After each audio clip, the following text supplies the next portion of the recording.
We started the game really poorly. We never found any rhythm in the first half. We was always in the game, but we never played with a rhythm that we wanted to or that we can do. There's no complaints with the overall result. I thought at the start of the second half we come out, we improved. We had a big moment where Ryan hits the post. We should do better with a rebound. If we score in that moment, then that's it. It might be a momentum change. We find ourselves 2-0 down and we go and score, and we showed a lot of character and resilience to try and push the game. But today I was expecting more from the team, from myself, from the day, and so it's disappointing. You mentioned no complaints overall with the result, but did you feel there was that spell where you had them a little bit rattled? Yeah, but that was just because we throwed more energy and intensity at the game. I thought we didn't play to our true level. Why that is, I'll have to go back with the staff and the players and look at it, because there's been a few times since I've come back, and I don't want to make a mountain out of today's performance, because we have done well since I've come back into the club. That's the first defeat in 15 games, but there's been a number of games where it's took a half-time honest conversation to force a reaction from the team.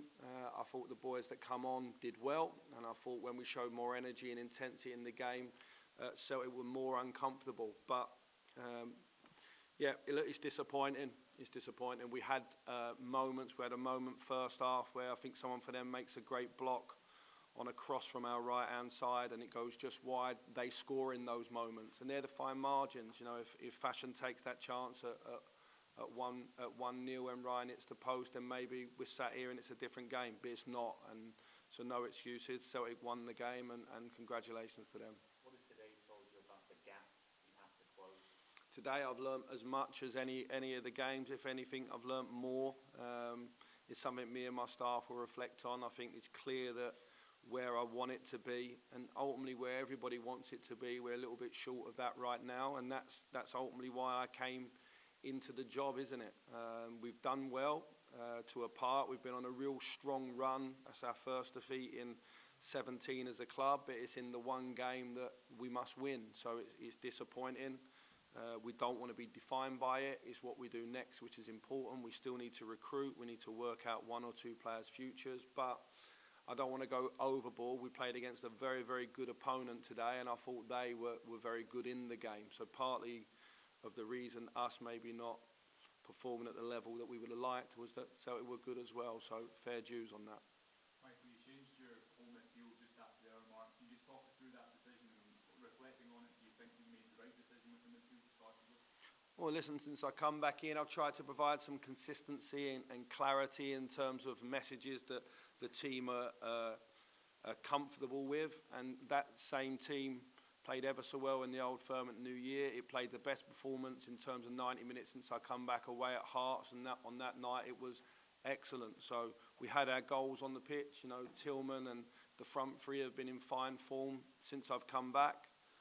Over 20 goals in that team that was there since I've come back in. So it's fine. You know, you've got two players come into the club and have played 2.5 games each against opponents where you've got the ball. There was a little bit more we had to do today defensively, and also match legs, and so there's no qualms in terms of performance. I just felt at that moment I needed to shake the tree a little bit and try something, and we were stronger after that because we scored, but we scored from an isolated moment before I actually made those changes. What do you think this means for the rest of the season, Michael? How important is it, and how confident are you that you can pick your players up from this? Obviously it's a sore defeat, but only your first defeat as well. Well, we've got no choice, have we? At a club like we are, we've got no choice. We've got 12 league games to go. We've got a Scottish Cup to retain that we're in the quarter-final of. It's up to them how we want to end this season now. It's in our hands as a group. I'm still making decisions and assessing, looking at who to bring in and maybe who I think maybe needs to move on. That's natural at this time of the season. So everyone's playing for something. And it's important we end the season strongly. Our fans won't let us not do that. And I'll be driving that within the club as well, because it's clear that we don't want to have too many days like this. The club's come back from a dark place over the last few years to be competing and doing well, but we don't like this feeling.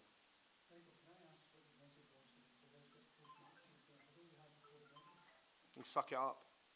It's not nice. It's not nice, but on the day We didn't come to the game until the second half, in my opinion. So, you know, no qualms that on the day we lost the game, and it's not nice. So suck it up, look at it, take it on board.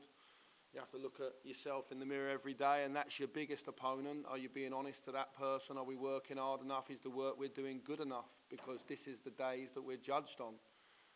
We've got to win all the other games, but on these days, this is when Judgment Day comes. We get it, we take it on. So that was what we spoke about in that brief moment there. I didn't want anyone making any false opinions in their mind. You know, we lost the game. Michael, why do you think, you say you arrived in the second half there, why has there been a pattern, not in every game, but some days when you can't get that 90 minutes performance you need in a game like this? Listen, I'm still looking for that. I'm still looking for the reasons. Early in the season, I wasn't in the change room where some big games happen and you bring some anxieties like that. Listen, I think if you play 14 games prior today, you had to win every one. You won 13 and drew 1. The team's done well. The game's played for 90, it's played for 100 minutes now. So the game's about finding ways to win. And a good performance is not always having the ball all the time. Sometimes you have to suffer and you have to grind and fight and work. So it's important that we don't get too carried away with that. But there's something. When we play this game today and for half hour, I didn't really see what we had asked and what we had promised ourselves we were going to bring to this game. We didn't do it. So we'll go back and we'll have a conversation about that. But it's important that we're honest. And that's what I was saying to him at the end, that when you play a game and for a third of it, you're second best, clearly second best, you give yourself a mountain to climb. But listen, I don't want to take anything away from Celtic. They're clearly a very, very good team. They've got some very, very good players, and I thought they played well today. So as much as I'll go back and assess my own team, the resistance from the opponents was a big one. Michael, you said you would have to go back and analyse what's happened today with your staff. You said before that this team isn't as broken as what you thought, whereas the fans and others have thought that that's not the case. There's been similar situations today when the team haven't performed. Do you understand now why people are saying that about the team and the squad and why they might think that this needs a revamp? Yeah, revamp's a better word than rebuild. I think the one or two players that we brought in, look, we've had a lot of injury problems this season. Even going into this game this week, a lot of uncertainty. We need to get over that. We need to make sure that people are fit and healthy and available, and it makes a strong squad and we can build forward. It's important we've got to recruit, we've got to work out one or two futures. I think we'll come back stronger, Steve. I don't think we should get too carried away. We lost today. It's the end of the world in terms of the rest of the today, but tomorrow we wake up. The job was always going to be big regardless of this result. It's important that we bite down the gum shield, we take our medicine, which don't taste too nice right now, and we come back. But when I look at a team with the promise that Malik Tillman's shown, with Raskin, with Campbell moving forward, there's enough for me to be super optimistic about the future. Is it going to be plain sailing? Of course it isn't. If I'd have come in and we would have won the cup final today, would it have been everything been rosy in the future? No, we'd have still had that work to do. So it's my job to do that tomorrow.